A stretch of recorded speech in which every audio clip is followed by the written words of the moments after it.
when you analyze things, you know what you're fucking up, as in you know where you're making mistakes, right? कि suppose मैं जाता था तो I would knew कि I'm making certain mistakes in psych, लेकिन एक होता है ना, because you have that, you know, maybe the ego वाला thing that says कि यार मैं तो गलती नहीं कर सकता हूँ.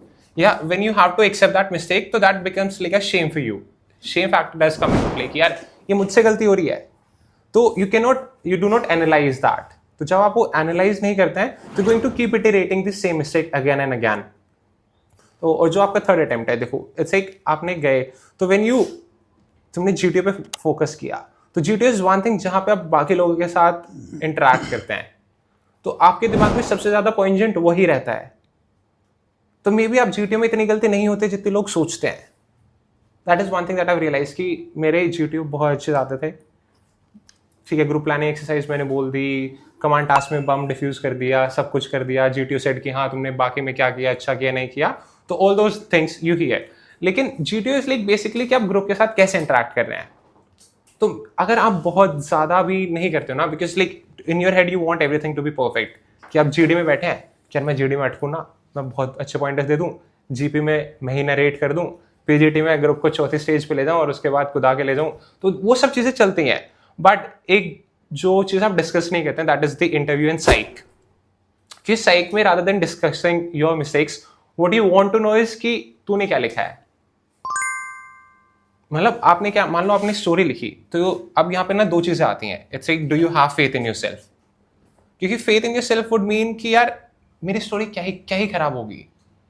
हमें बेसिक आउटलाइन सबको समझ आती है कि भाई किसी को उसमें स्टोरी में मारना नहीं है, चोरी नहीं करानी है, वो सब नहीं कराना है, तो बेसिक सबका है. तो खराब क्या होता है, खराब इज लाइक कि जब आपको अपने वर्ड्स पे कॉन्फिडेंस नहीं है, तो व्हाट यू डू इज कि आपने दो आइडियाज के उठा लिए and now you combine that ideas की अब वो है ना आपकी पर्सनालिटी से मैच नहीं होता है. एज इन क्योंकि when you look at psych test, तो आप उसको लाइक सेपरेशन में, आइसोलेशन में नहीं देख सकते हैं. मान लो you have your TAT, you have WAT, you have SRT, you have GD. I'll give you an example. मान लो you somebody who says that I keep my word to myself, right? So that is an emotion or thought that you have. तो मान लो you see a picture जिसमें agriculture का scenario दिखा रखा है, and in that agriculture वाला scenario, what you wrote is कि Mohan is in BSc in agriculture, and since he has seen that how rainfall has affected his village, he made a promise to himself that is going to give a resolution for this or a solution for this. Now यहाँ पे आपने ये emotion या thought picturize किया. Now when you go to WAT or SRT या फिर SD, तो in SD what kind of a person would you like to be? So there you use कि I would like to be a person who can keep his word to himself, right? So that is how you like make correlations between your ideas. Say in this SRTs, right? You promised your friend कि आपको चोट लगी है और आपका finals है, तो आप क्या करेंगे. अब ना यहाँ पे डिस्टिंक्शन है कि चोट लग गई है, उन्होंने ऐसे बोला है कि यू आर इंजर्ड, उन्होंने ये नहीं बोला कि तुम्हारा पैर टूट गया है.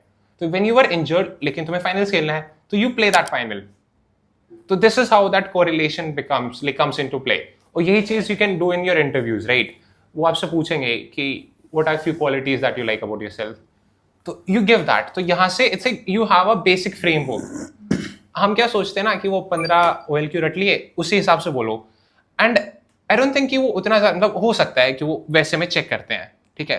But if you look at defence as a place, तो it's basically about how you interact with people, how you interact with your friends. और वो हम सबको आता है, ऐसा नहीं है कि नहीं आता है, but it just takes that much amount of time to actually believe that कि आपको यकीन हो पा रहा है या नहीं हो पा रहा है.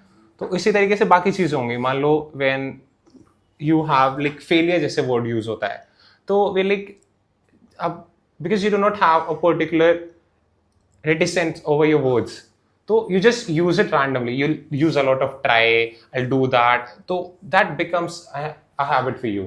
तो तुम्हें जब वो analysis होता है ना, that is what analysis means, right? कि you bring out pointers in one part. कि मान लो आपको पिक्चर याद आती है कि मैंने इंटरव्यू में उसने मुझसे फ्रेंड्स वाला पूछा, तो मैंने फ्रेंड्स वाले में क्या बोला. तो यहाँ पे आप है ना बहुत ज्यादा पर्टिकुलर हो जाते हैं कि क्योंकि अब आपने maybe you made some mistake पुराने वाले पोर्शन में, तो अब आप कंपार्टमेंटलाइज नहीं कर पा रहे हैं. कंपार्टमेंटलाइज मीन्स कि आपने उस चीज को वहां छोड़ नहीं दिया you carrying that thing with yourself. तो when you carry that thing, तो अब जब तुम अगला जो आंसर दोगे ना, you not going to think about it, you just want to, like तुम्हारे दिमाग में हो चुका है कि मैंने इंटरव्यू फकअप कर दिया है. लेकिन यार एक गलती से कोई बाहर नहीं होता है.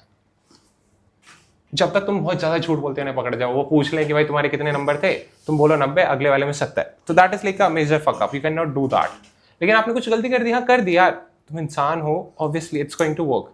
तो वो उस तरीके से आप एनालाइज कर सकते हैं कि यू ब्रेक दैट पार्ट, कि इसने फ्रेंड्स वाले में मैंने कुछ ऐसा बोला, क्योंकि यू वुड नो कि तुमने कहाँ पे कितना बोला है.